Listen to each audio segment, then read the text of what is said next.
News centre ಚಾನೆಲ್ಗೆ ಸ್ವಾಗತ.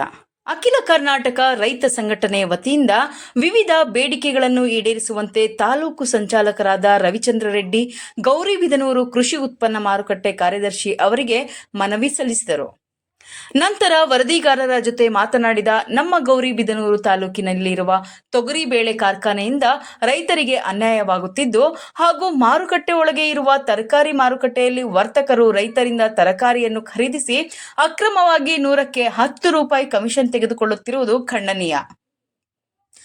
ರೈತರಿಂದ 1 ರೂಪಾಯಿ ಸುಂಕವನ್ನು ತೆಗೆದುಕೊಳ್ಳದಂತೆ ಸರ್ಕಾರಿ ಆದೇಶವಿರುತ್ತದೆ. ಆದರೂ ಸಹ ವರ್ತಕರು ರೈತರಿಂದ ಅಧಿಕ ಕಮಿಷನ್ ತೆಗೆದುಕೊಳ್ಳುತ್ತಿದ್ದಾರೆ ಹಾಗೂ ಮಾರಾಟ ಮಾಡಿದ ರೈತರಿಗೆ ಅಧಿಕೃತ ರಸೀದಿಗಳನ್ನು ನೀಡದೆ ವಂಚಿಸುತ್ತಿದ್ದಾರೆ. ಹಾಗೂ ಇದೇ ಆವರಣದಲ್ಲಿ ನಡೆಯುವ ಕುರಿ ಮತ್ತು ಮೇಕೆ ಸಂತೆಯಲ್ಲಿ ಒಂದು ಮೇಕೆ ಮತ್ತು ಕುರಿಗೆ ಕೇವಲ 5 ರೂಗಳನ್ನು ತೆಗೆದುಕೊಳ್ಳಲು ಅನುಮತಿ ಇರುತ್ತದೆ.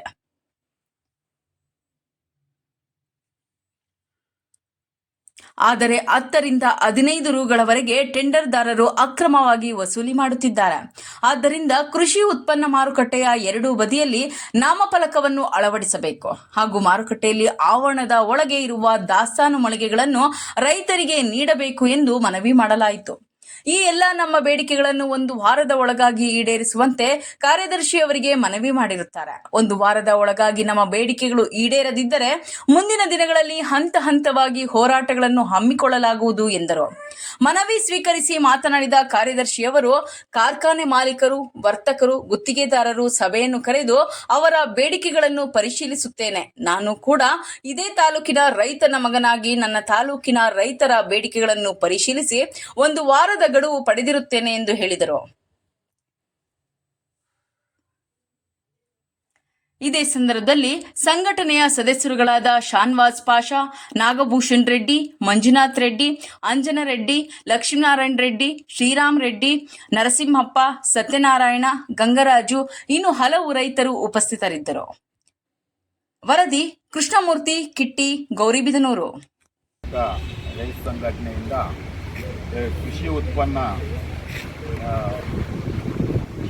ಮಾರುಕಟ್ಟೆಯಲ್ಲಿ ಅಂಡರ್ ಬರುವಂತಹ ಏನು ಒಂದು ತೊಗರಿ ಬೇಳೆ ಇಲ್ಲಾಗ್ಬೋದು, ಇಲ್ಲಿ ಆಕ್ಷನ್ ಆಗುತ್ತೆ, ತರಕಾರಿ ಆಗ್ಬೋದು, ಮತ್ತು ಕುರಿ ಮಾರಕ್ಕೆ ಬರ್ತಾರೆ, ಅವರಲ್ಲಿ ಕಮಿಷನ್ ತಗೊಳ್ಳೋದು, ಇಂಥದ್ದೆಲ್ಲ ಒಂದು ಬೇಡಿಕೆಗಳನ್ನ ಇಟ್ಕೊಂಡು 7ನೇ ತಾರೀಕು ನಾವೊಂದು ಹೋರಾಟವನ್ನು ಮಾಡಬೇಕು ಅಂತ ತೀರ್ಮಾನ ಮಾಡಿದಾಗ ನಮ್ಮ ಇಲ್ಲಿನ ಕಾರ್ಯದರ್ಶಿ ಮಂಜುನಾಥ್ ಅವರು, ಬೇಡ ಇಲ್ಲೊಂದು ಸಭೆ ಮಾಡೋಣ, ಸಭೆ ಮುಖಾಂತರ ಮಾತಾಡಿ ಸಭೆಯಲ್ಲಿ ಆಗ್ತಾ ಇದ್ದರೆ ಮುಂದಿನ ನಿಮ್ಮ ನಡೆಯನ್ನು ತಗೊಳ್ಳಿ ಅಂತ ಹೇಳಿದ್ದಕ್ಕೆ ಇವತ್ತು ಒಂದು ಸಭೆಯನ್ನು ಅವರ ನೇತೃತ್ವದಲ್ಲಿ ಕರೆದಿದ್ರು.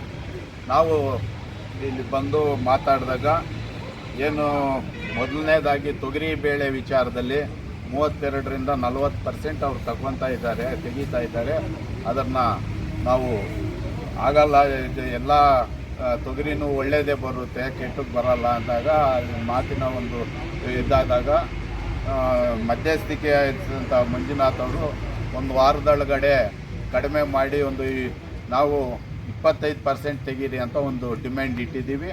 ಅದಕ್ಕೆ ಸ್ಪಂದನೆ ಮಂಜುನಾಥ್ ಅವರಿಂದ ಬಂದಿದೆ. ಆದರೆ ಒಂದು ಫ್ಯಾಕ್ಟ್ರಿಯಿಂದ ಆ ಸ್ಪಂದನೆ ಬಂದಿಲ್ಲ. ಹಾಗಾಗಿ ನಾವು ಏನು ವಾರ ಮಂಜುನಾಥ್ ಅವ್ರು ಕೇಳಿದ್ದಾರೆ ಕಾರ್ಯದರ್ಶಿಗಳು, ಅವ್ರನ್ನ ಒಂದು ಮಾತಿನ ಮುಖಾಂತರ ಇವತ್ತು ಸಭೆಯನ್ನು ಇದು ಮಾಡಿದ್ದೀವಿ. 1 ವಾರದ ಒಳಗಡೆ ಅವರೇನಾದರೂ ಏನು ತೊಗರಿ ಬೇಳೆ ವಿಚಾರದಲ್ಲಿ ಆ್ಯಕ್ಷನ್ ತಗೊಳ್ಳಿಲ್ಲ ಅಂದರೆ ಮುಂದಿನ ಹೋರಾಟವನ್ನು ನಾವು ರೂಪಿಸ್ತೀವಿ.